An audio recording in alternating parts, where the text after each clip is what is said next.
Assalamualaikum warahmatullahi wabarakatuh. Anak-anak, hari ini kita akan belajar tentang materi beriman kepada Nabi dan Rasul-Rasul Allah. Materi ini akan kita pelajari di semester genap pada mata pelajaran Akidah Akhlak kelas 4 Madrasah Ibtidaiyah. Sebelum kita lanjut ke materi inti, pada kali ini kita akan belajar tentang makna iman kepada Nabi dan Rasul, sifat-sifat Rasul, tujuan diutusnya Rasul. Jadi anak-anak, manusia ini diciptakan sebagai makhluk penghuni bumi yang memiliki kewajiban menjaga alam lingkungan. Agar dapat menjalankan tugas tersebut, Allah mengutus di tengah-tengah manusia seorang Nabi dan Rasul. Nabi dan Rasul menyampaikan ajaran kebaikan dari Allah Subhanahu wa Ta'ala secara lisan dan perbuatan. Nabi dan Rasul menjadi teladan bagi umat manusia.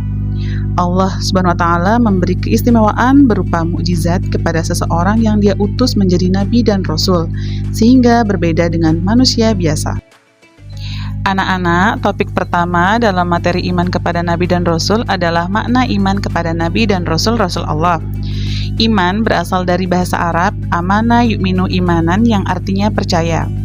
Secara istilah, pengertian iman kepada Nabi dan Rasul Allah adalah keyakinan dalam hati, perkataan, dan perbuatan bahwa Allah mengutus Nabi dan Rasul-Nya untuk menyampaikan wahyu dan petunjuk dari Allah kepada umat manusia. Berikut adalah dalil tentang iman kepada Nabi dan Rasul Allah yang tertuang dalam Quran Surat Al-Ahzab ayat 21 yang berbunyi, A'udzu billahi minasyaitonir rajim. Bismillahirrahmanirrahim. Laqad kana lakum fi Rasulillahi uswatun hasanah. Artinya, sungguh telah ada pada diri Rasulullah itu suri tauladan yang baik bagimu.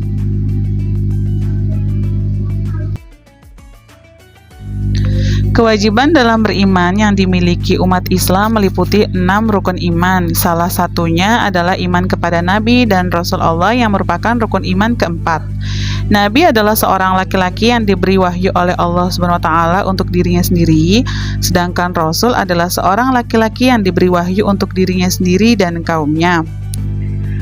Nabi dan Rasul utusan Allah sangat banyak jumlahnya, bahkan di dalam sebuah riwayat disebutkan bahwa Nabi berjumlah 14.000 dan Rasul berjumlah 315.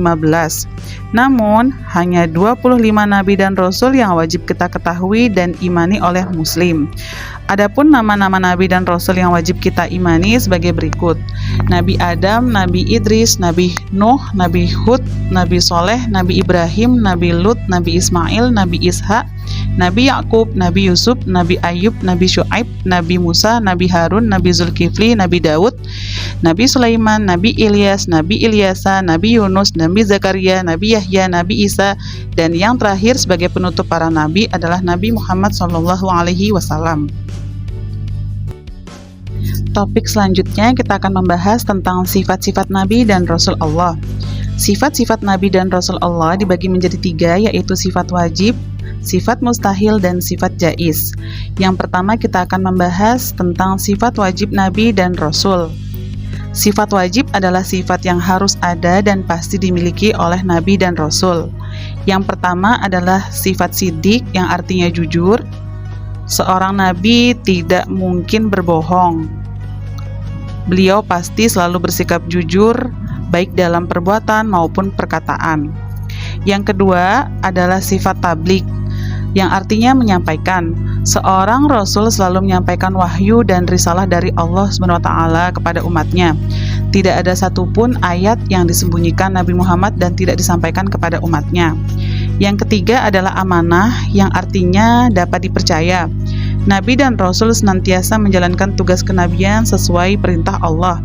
Nabi dan Rasul selalu bertanggung jawab terhadap apapun yang dipercayakan kepada dirinya, baik amanah dari Allah maupun sesama manusia.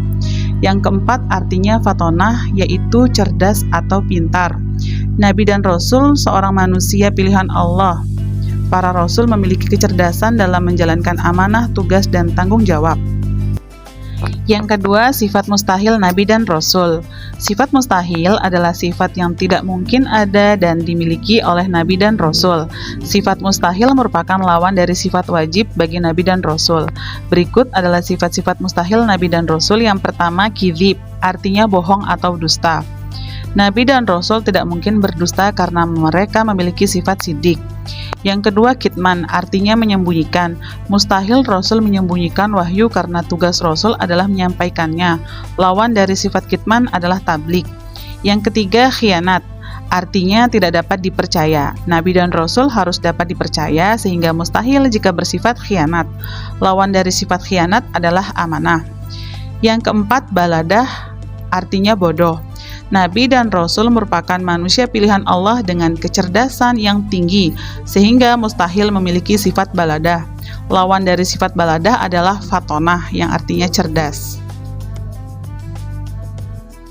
Yang ketiga adalah sifat jaiz Nabi dan Rasul Allah. Sifat jaiz adalah sifat-sifat yang diperbolehkan bagi para nabi dan rasul.